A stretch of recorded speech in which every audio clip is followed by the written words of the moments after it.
La Universidad Estatal a Distancia, en el Laboratorio de Vida Silvestre de la Vicerrectoría de Investigación, ha incorporado la bioacústica como una nueva línea de investigación. Esta disciplina estudia la importancia de los sonidos en la comunicación y el comportamiento de los seres vivos, por lo que es una valiosa herramienta en ecología y conservación.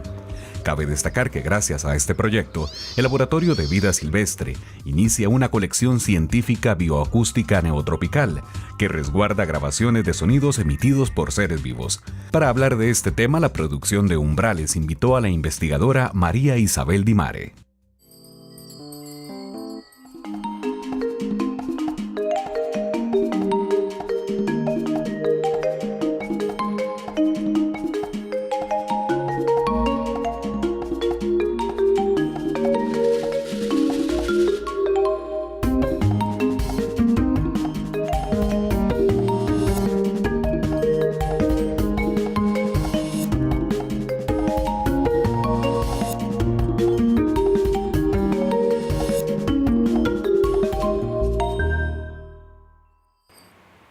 Bienvenidos a un nuevo programa de Umbrales.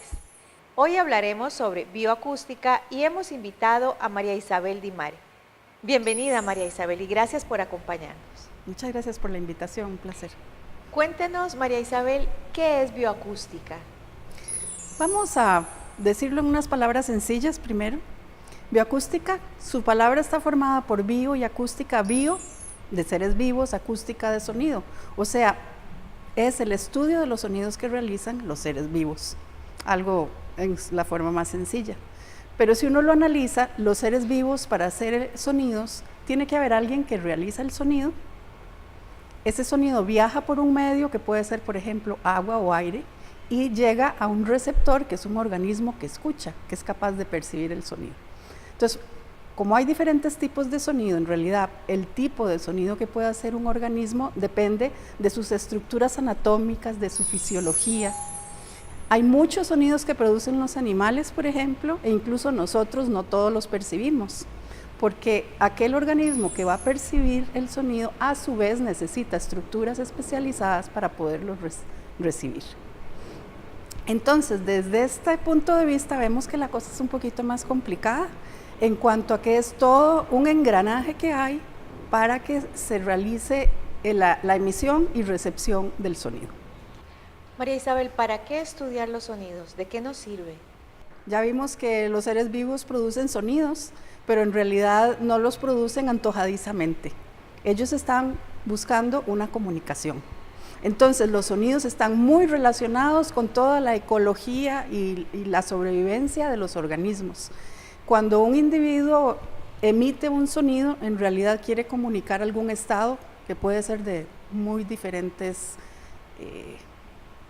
objetivos. Puede ser para comunicarse con alguien que quiere que esté cerca, puede ser para confundir a un depredador, puede ser para ubicar dónde están sus pequeños que está cuidando. Hay muchas razones. Ahí lo que interesa en los sonidos es saber qué tipo de comunicación se está realizando.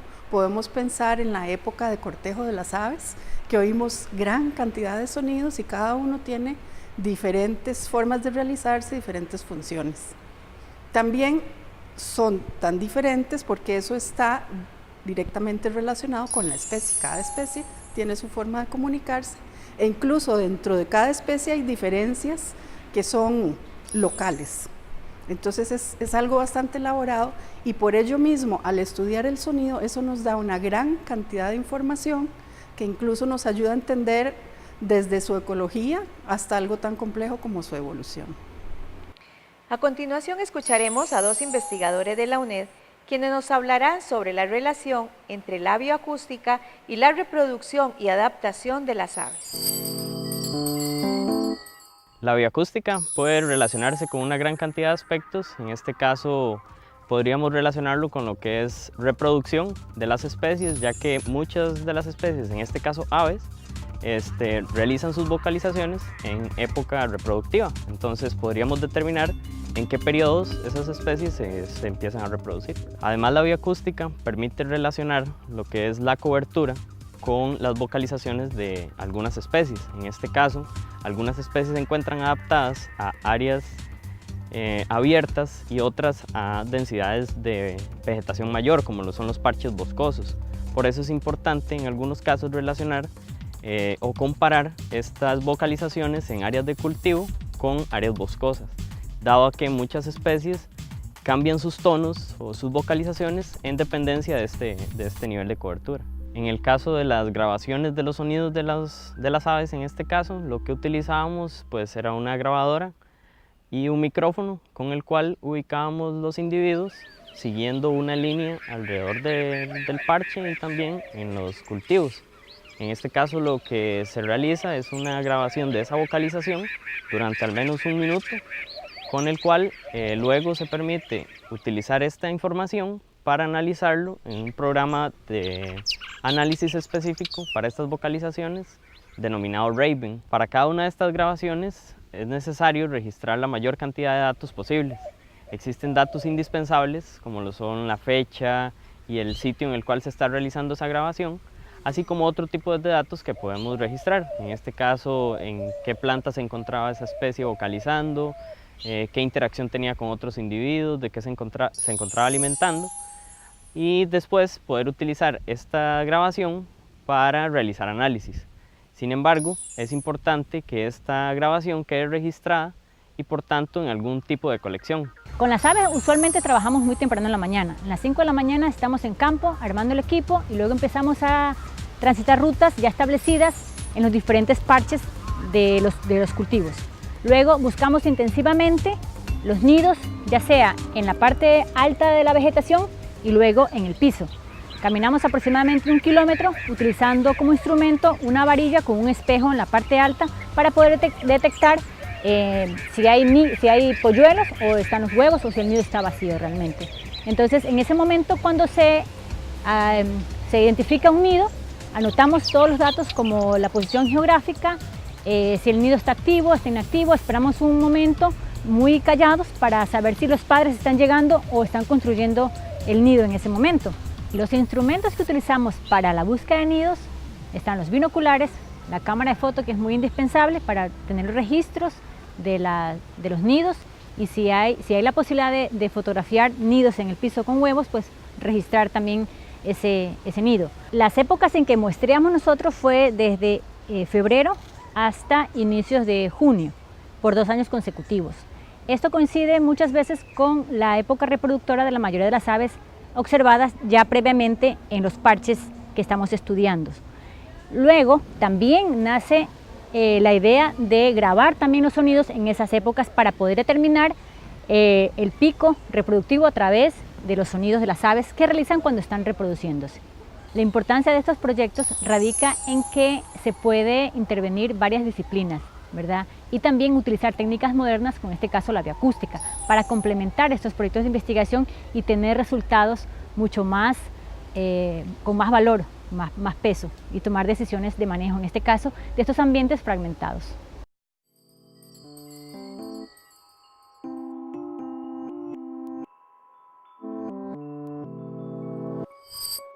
¿Qué es la bioacústica? Opción A. Ciencia que estudia los sonidos y fotogramas de los animales. Opción B. Ciencia que combina la biología y los sonidos en seres vivos. Opción C. Ciencia que reproduce los sonidos de los anfibios en ambientes naturales. Al regresar, la respuesta.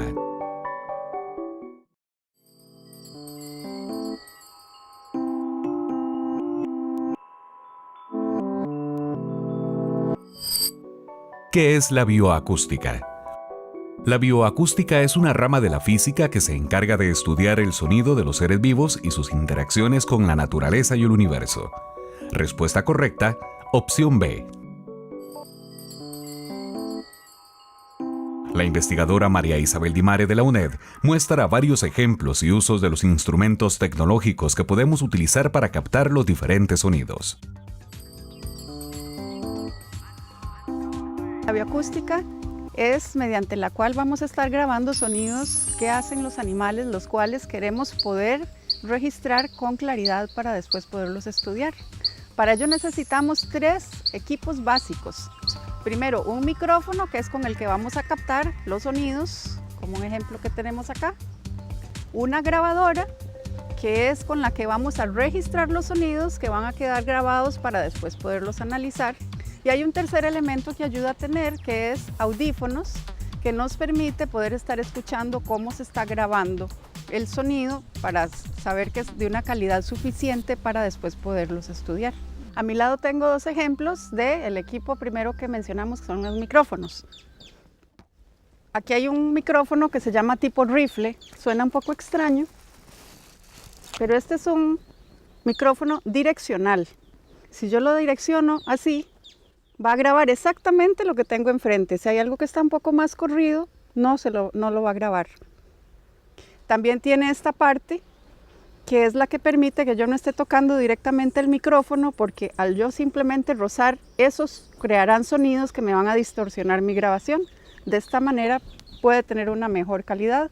Y esto se le llama pantalla, que se utiliza para disminuir el ruido que puede producir, por ejemplo, cuando hay mucho viento, que me puede entonces estar tapando el sonido que yo realmente quiero grabar. Y aquí tenemos otro ejemplo de micrófono. Este micrófono no es direccional como el que hablábamos antes, este se llama omnidireccional, porque él va a grabar todo lo que está a su alrededor. Este micrófono funciona muy bien con este otro instrumento que se llama parábola.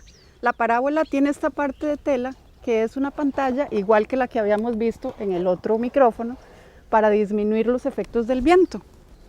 Cuando el sonido pega aquí en este instrumento que es redondo, va a rebotar y todos los sonidos van a ser concentrados a un punto central, y aquí es donde va a estar la cabeza del micrófono. Este micrófono va a estar aquí adentro. De esa manera, el sonido se va a concentrar en un punto, y algo que hubiéramos escuchado muy poquito, a través de estos instrumentos podemos tener muy concentrado el sonido y una calidad excelente. Un animal que esté lejos, que apenas lo estemos percibiendo, con un instrumento como este podemos lograr una excelente calidad de grabación. Por ahora hemos visto dos ejemplos de micrófonos que suenan un poco elaborados, pero en realidad podemos realizar grabaciones suficientes con cosas sencillas como grabadoras digitales que usan los periodistas, que en este caso grabadora y micrófono están incorporados. Y hay casos que incluso con un celular podemos realizar grabaciones en las cuales incluso se han podido detectar especies que no se habían encontrado en un lugar en particular a través de la grabación de su vocalización.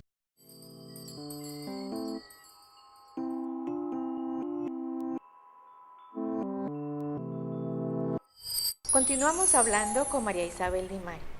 María Isabel, explíquenos un poco cómo nace este proyecto. La bioacústica la logra incursionar la UNED a través de un primer proyecto que trata sobre el estudio de las aves como un indicador en cultivos que son orgánicos o que son convencionales, o sea, con menos aplicación de pesticidas o con lo normal. Y lo que se busca es ver si hay alguna diferencia en el comportamiento, en este caso acústico, de los individuos, si el tipo de agroquímicos que se está usando puede afectarlos en su fisiología y por tanto tal vez en su comportamiento de emitir sonidos, de sus cantos o vocalizaciones. A través de esto se adquieren las técnicas y el equipo y por tanto se decide que es una muy buena oportunidad para abrir esta área dentro de la UNED. ¿Y por qué es importante una colección de sonidos? ¿Qué es una colección de sonidos? A medida que se va realizando el estudio, cada una de estas vocalizaciones que realizan los individuos quedan capturadas, es una grabación, que actualmente incluso son digitales. Igual que cuando tenemos en un museo un espécimen, no sé, la piel de un jaguar, que eso años después puede dar valiosa información, es un espécimen de museo o de colección. En este caso, las vocalizaciones, aunque son intangibles, no las podemos tocar, nos da una gran cantidad de información. Por tanto, estas grabaciones en realidad son colecciones científicas que nos permiten avanzar en el estudio de los individuos. Y estas colecciones ya han dado información tan importante como para poder diferenciar especies, detectar especies que antes no estaban. Entonces permite avanzar en el conocimiento, en la ciencia e incluso darnos herramientas para conservación y realizar diferentes tipos de manejos que son importantes. El máster Héctor Perdomo de la Universidad Nacional de México nos explica en una línea del tiempo la relación entre la bioacústica y el desarrollo de la flora y la fauna. Bueno, la bioacústica tiene sus antecedentes a inicios del siglo pasado, cuando los naturalistas quieren registrar los sonidos animales, y entonces empiezan a utilizar tecnologías, por ejemplo el cilindro de cera, artículos que diseñó Edison, por ejemplo, después el LP, más cerca de estos tiempos el uso de los cassettes y ahora grabadoras digitales que le permitieron hacer estos registros y poder reproducirlos en otros espacios. Bueno, y cabe resaltar que en realidad la tecnología no está hecha específicamente para los animales, se utilizan recursos tecnológicos que están hechos para grabar la voz humana, ¿no? Y bueno, también mucho tiene que ver con inventos que se han hecho incluso con fines militares y que se han adquirido y que se empiezan a usar para estos fines ya científicos. La bioacústica es una herramienta muy poderosa que nos puede servir para cuestiones tan simples como el registro y la descripción de una vocalización de una especie, hasta cosas muy interesantes como en cuestiones de ecología, por ejemplo, se puede ver el efecto que tiene el ruido en diferentes ecosistemas, en la polinización, en la dispersión de semilla, a través del efecto que tiene el ruido sobre los animales que están actuando como polinizadores, como dispersores de semillas. Recientemente se han hecho trabajos también con plantas, eso es como lo más reciente, se está viendo que bueno, tal vez las plantas a través de las vibraciones se están comunicando, pero se pueden hacer cuestiones de conducta, de monitoreo de las especies, de registro, cosas de sistemática para ver qué tan cercana es una especie a otra, solamente relacionadas por el canto, por las vocalizaciones. Uno de los campos en donde la bioacústica ha tenido mayor impacto recientemente es en el estudio de la ecología de las áreas urbanas, ¿no? Que son áreas novedosas que tienen ruidos nuevos para las aves silvestres, y entonces las aves lo que tienen que hacer es seguir algunas estrategias que pueden hacer algunas aves, como es aumentar la intensidad con la que están vocalizando, cantar más fuerte, pueden cambiar los rangos de frecuencia, por ejemplo las ciudades tienen peculiarmente rangos de frecuencia o ruidos de frecuencias muy bajas. Entonces, para que las aves se puedan comunicar, lo que hacen es elevar estas frecuencias en las que están vocalizando para que no se enmascare el sonido. También pueden dejar de cantar cuando está el ruido y cuando está en silencio vuelven a cantar o vocalizan con mayor número de veces, ¿no?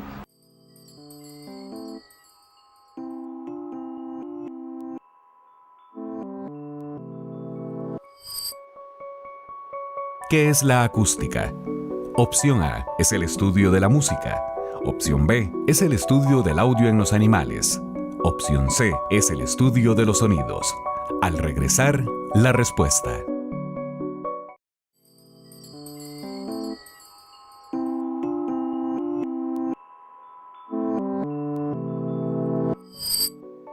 ¿Qué es la acústica? La acústica es una rama de la física interdisciplinaria que estudia el sonido. Respuesta correcta, opción C.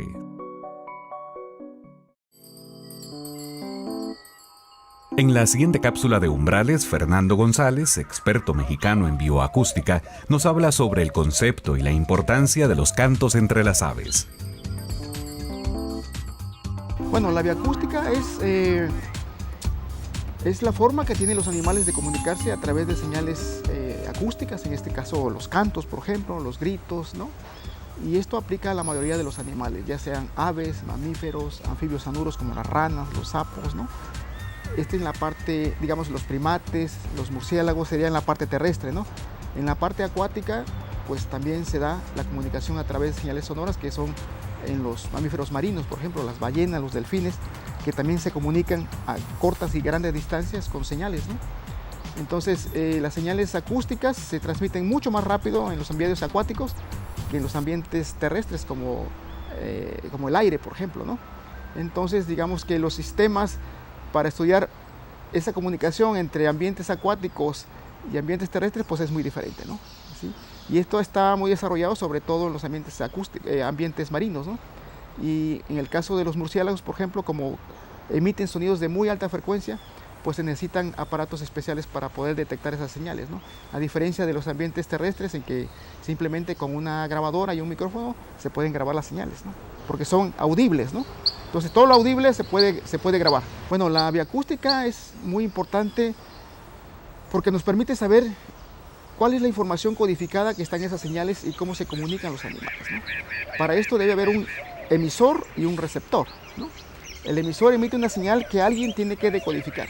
En este caso es el receptor. En el caso de los pájaros, por ejemplo, están los machos que cantan, emiten un canto y ese canto va en dos sentidos, ¿no? Va a una amplia audiencia, que en este caso podrían ser machos y hembras, ¿no? Pero esa señal, cuando va dirigida para los machos, significa una cosa y cuando va dirigida para las hembras, significa otra cosa, ¿no? Entonces, generalmente el canto tiene como dos funciones principales: delimitar un territorio y avisar a otros machos que ese territorio es de X pájaro, y también atraer a hembras, ¿no? Entonces, básicamente esas son las dos funciones que puede tener esa señal que se llama canto, ¿no? Entonces, a las aves lo que le interesa es comunicarse. Entonces, ha encontrado los medios para hacerlo. Pero también se ha visto que algunas aves pueden ser plásticas en su conducta, es decir, pueden cantar de acuerdo al sitio donde estén. Si hay mucho ruido, cantan de una forma, y si ese mismo individuo es a un sitio donde no hay ruido, canta de otra forma. Entonces han encontrado como la forma de evitar ese ruido urbano, ¿no? Sí, mucho de la bioacústica, de lo que hemos estado hablando, depende mucho de los sonidos, ¿no? Y a veces no es posible ir a grabar a todos lados los sonidos de los pájaros. Entonces uno recurre a los archivos sonoros o bibliotecas de sonidos, que son espacios donde se colecciona, al igual que un herbario, por ejemplo, ¿no? Se coleccionan ejemplares. En este caso, pues son cosas intangibles, ¿no? Que hay que grabar y de la cual estamos perdiendo. Entonces yo creo que los costarricenses tienen una oportunidad única de tener colecciones de sonidos, por ejemplo, no solo de aves, sino de todos los grupos, incluso hasta de los paisajes sonoros de Costa Rica, documentados, porque es algo intangible que no nos damos cuenta y lo estamos perdiendo, ¿no? María Isabel, cuéntenos qué tan difícil es hacer estudios de bioacústica y por qué es novedoso en Costa Rica. En realidad no es tan complicado. Como casi todo, lo que es importante es la técnica, porque para hacer estudios de bioacústica actualmente podría hacerlo incluso con un celular, que ya existen aplicaciones, o puedo tener equipo que es un poco más avanzado, que me puede dar simplemente una mejor calidad de mi grabación. La bioacústica es bastante novedosa en realidad en la región mesoamericana. Es un área que apenas es incipiente. En el país estamos empezando, hay otros laboratorios de bioacústica que han tenido avances importantes, pero es importante tener diferentes laboratorios, tanto a nivel nacional como regional, porque en cada uno vamos a estar capturando información diferente. Y en un sitio de tanta biodiversidad, es muy importante tener una gran variedad de grabaciones que nos aportarán muchísima información científica. ¿Cuál es el método y cuáles son los instrumentos que se utilizan para hacer estas grabaciones? El método es lograr estar en un sitio que pueda captar el sonido que está realizando un individuo. En cuanto a la técnica, uno podría pensar que simplemente ir y pararse y grabar. Sin embargo, quien no conoce puede que no obtenga una buena grabación. Un ejemplo es, si estoy grabando cerca de un río, si estoy apuntando el micrófono hacia el río, voy a obtener muchos sonidos del agua en vez del individuo que quiero grabar. Ahí lo que hago, por ejemplo, es ponerme de espaldas al agua y obtener una mejor calidad. Entonces hay pequeños detalles que hay que conocer saber a qué volumen estoy grabando, saber cómo eliminar otros sonidos. Hay ocasiones, aunque quiera grabar bien, no lo voy a lograr, entonces saber que no vale la pena en ese momento gastar recursos. Entonces, es más bien la experiencia de cómo usar el equipo que el tener un equipo maravilloso. ¿Para qué le sirven al país estudios de bioacústica? La bioacústica tiene grandes ventajas y es lo que se llama, que es una técnica no invasiva. Yo no necesito capturar al animal, no necesito drogarlo, está de lejos, en realidad casi no lo estoy afectando y la cantidad de información que puedo obtener es enorme, porque puedo tener información ecológica, información evolutiva, puedo saber si estoy viendo una población, 2 poblaciones. Entonces, es una forma que nos puede permitir avanzar grandemente con una inversión poca y sin afectar mucho a los individuos. Entonces, en realidad, este es un área que va a crecer muchísimo en el futuro y nos va a dar gran información. Al mismo tiempo, la información que obtengo me va a permitir tomar decisiones de conservación. Claro. Hay casos en que los individuos están siendo afectados, por ejemplo, en las ciudades, cambian su comportamiento y eso lo podemos detectar en los sonidos que hacen y eso nos va a indicar no solo cómo están siendo ellos afectados, sino cómo el ser humano también está siendo afectado, así que los podemos usar como bioindicadores. Así que tenemos una amplia aplicación de la bioacústica a diferentes decisiones que podemos tomar para mejorar nuestro estilo de vida. Definitivamente muy interesante. Muchísimas gracias, María Isabel, por acompañarnos. Muchas gracias. Y a ustedes también muchas gracias por acompañarnos. Y los esperamos en nuestro próximo programa de Umbrales.